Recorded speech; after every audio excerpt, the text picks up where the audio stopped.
I want to be able to bang on a drum set outside at 2 a.m. and know that no cops are going to come.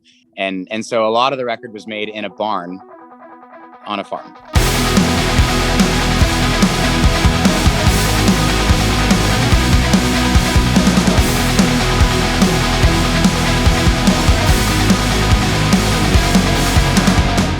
Hey, it's your girl, Emily Curl, and today we're hanging out with Josh from Badflower, and we are talking about the new album, This Is How the World Ends. Hi, Josh, welcome. Hi, thanks for having me. Of course, thanks for being here, and congratulations on the new album.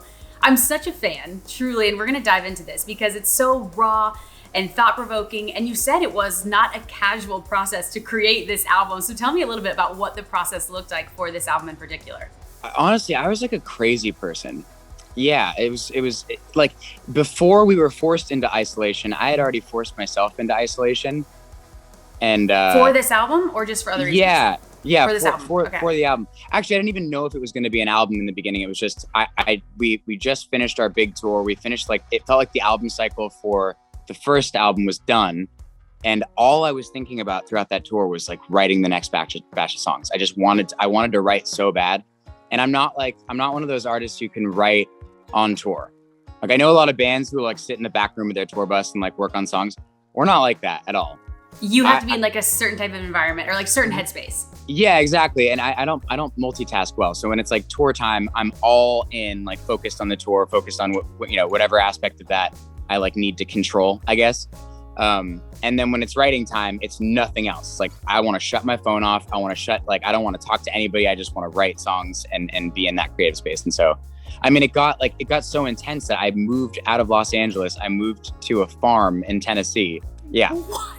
And where was the farm? You like got a house and you're like, this is gonna be my album farm? Like, it's not even a house. So I live there now. It's not even a house. It's me and like two other friends who are also like in the Badflower crew, I guess, just decided we didn't want to live in LA anymore. We wanted space, and we wanted eventually to have an animal sanctuary, like a farm animal rescue, which has been a dream for a long time.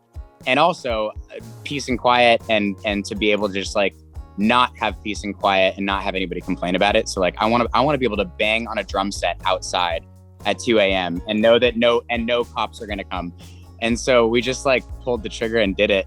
And so a lot of the record was made in a barn on a farm. Okay, so this environment, like, what sort of like emotions did it like, evoke out of you as compared to other albums maybe you've done in the past? It didn't change the emotion. It just changed like the workflow for the better.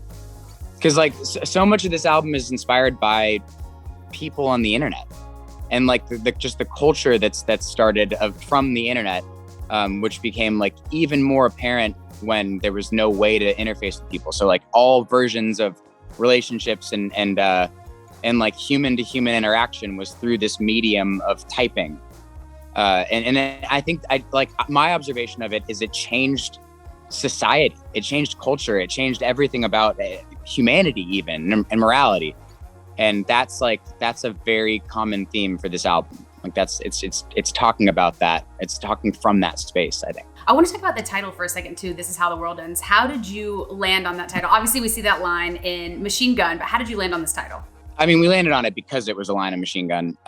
We didn't have an album title until the very last minute. And so we listened through the whole album, and I like naming an album after a lyric, maybe just because that's what we did on our first album, and it was successful. And there's something like, I don't know, it's like a juju thing. Like it has to be a lyric.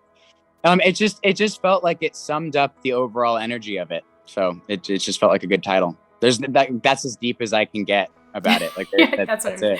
Well, speaking of lyrics, I have to tell you, my favorite on the entire album was the last one, My Funeral. And I think it was a really honest look on death, and the lines, you open, imagine if I took my life, gave up on love, and died tonight. And I think we've all sort of been in this headspace maybe where you've sort of thought about, what would it look like if I was gone from this earth, or what would my funeral look like? Talk to me a little bit about the creation of this album, because I think it's something that we all sort of, can relate to in that sense. I mean, that's a subject that I've sung about before. And I think it's weird to have this like musical identity as the guy who writes about self-harm, because that was a stage in my life. Like Ghost was our biggest song. It still is technically our biggest song ever. And it's how most people know us. And it's like a brutally honest take on that. And it was very true for me in that moment. And I wrote it because it was so true for me. And it was like the only thing I could think about. But then post that, I'm not in that headspace anymore. I'm doing a lot better. I have plenty of other issues, and I go into them on this album. And the thought of suicide, like it never left. And from the more I talk to people about it, it seems to be pretty normal for a lot of people to think about from time, not to like dwell on or to, you know, but just to think about like your own mortality, to think about dying and what you're leaving behind and how people might react to it and how the people you know might react to it. And even how somebody super casual in your life, somebody you've met a handful of times, how they might react to it. And it kind of like, it's kind of a gross thought. Is the way that it like, that's the way I think about it. It seems kind of like it's not something you want to talk about to people.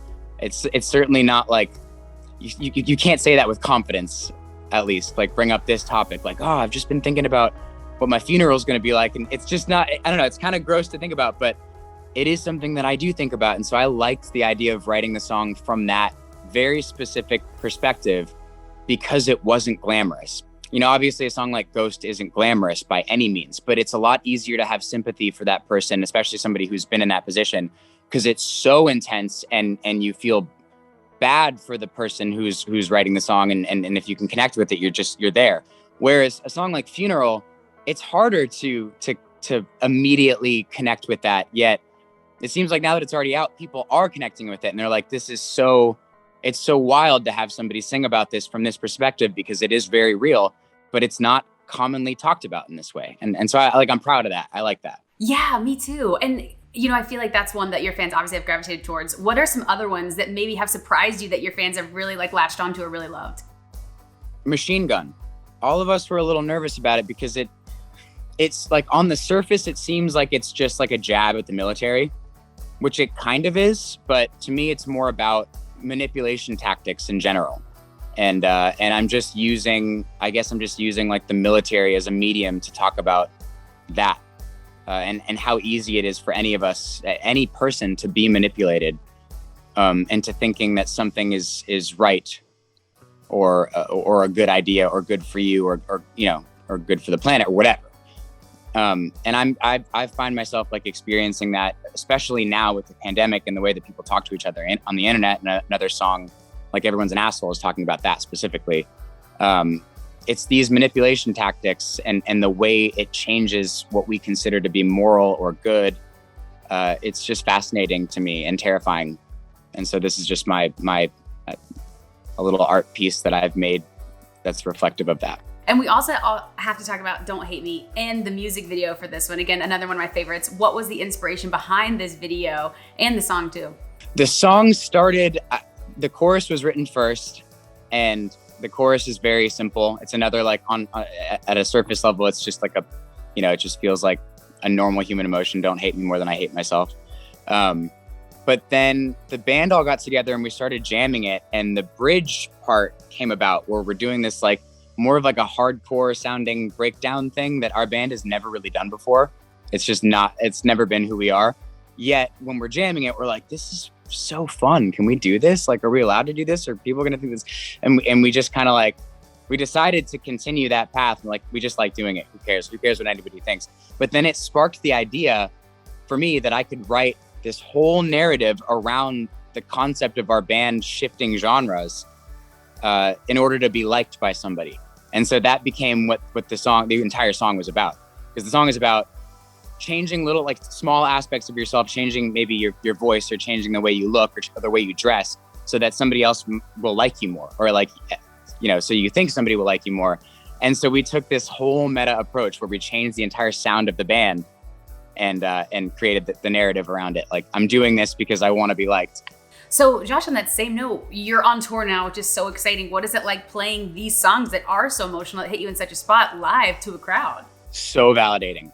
Really? Because the first 3 days of the tour we did before the album was out. And we were playing almost the entire record. which a lot of bands don't do and a lot of fans don't like, but we didn't care because we're like, we love these new songs. This is our identity. This is who we are right now. We want to put all of it forward. And like My Funeral, for example, we came and closed with that song and nobody had ever heard it. I've never leaked any, like no one had heard this song before ever. And there are people in the front crying. I'm like, okay, so we did it. Like we did it. This is working. So that was such a validating feeling. And we've yet to play a headline show now that the record's been out. We've done 2 festivals. So it came out and we immediately did 2 festivals where we played like Johnny Wants to Fight and Don't Hate Me, but those songs have been out yet. The next show we do will be the first one since the record's out and people have actually had it and learned the songs and they know the songs. So I'm really excited to see what that is like. I'm such a fan of this album and I'm excited for these exclusive performances. We have Badflower's Don't Hate Me. Check it out. Don't hate me, don't hate me, don't hate me more than I hate myself. Don't hate me, I'm sad enough.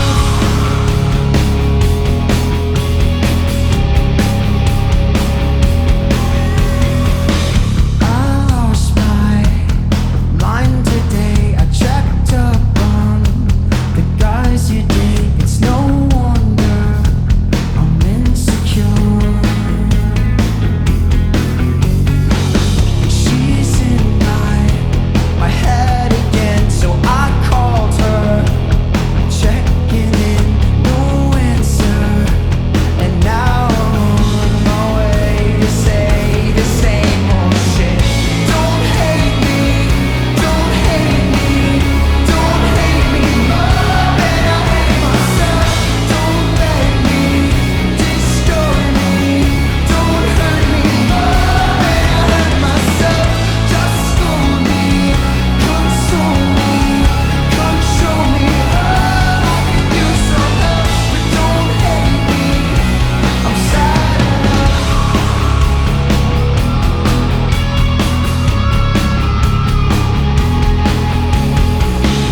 I changed my face again. I just want you to let me in, and I'm more than just a friend.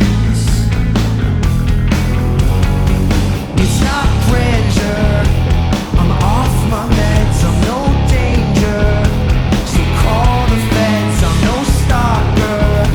I just ignore restraining orders all the time. Don't hate me, don't hate me, don't hate me more than I hate myself. Don't let me destroy me, don't hurt me more than I hurt myself. Just scold me, console me, come show me how I can use some help. But don't hate me, I'm sad enough. I heard you started dating a singer from that emo band. What if my band was more like their band? Would you hate me then? I got all the tattoos and piercings, same as him, there's nothing missing. I even dyed my hair and learned to scream. I sound just like him. Practice never-ending obsession to kill our own reflection. Depression makes no exception except for rich and sexy. My delusion is better than facing the truth about me. I can see that you're angry, but don't hate me. Don't hate me, don't hate me, don't hate me more. I hate myself. Don't let me destroy me, don't hurt me more than I hurt myself. Just scold me,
being here. Thank you all for watching. This Is How the World Ends by Badflower is out now. Make sure you stream it and go see them on tour. And we'll see you all next time. Bye, guys.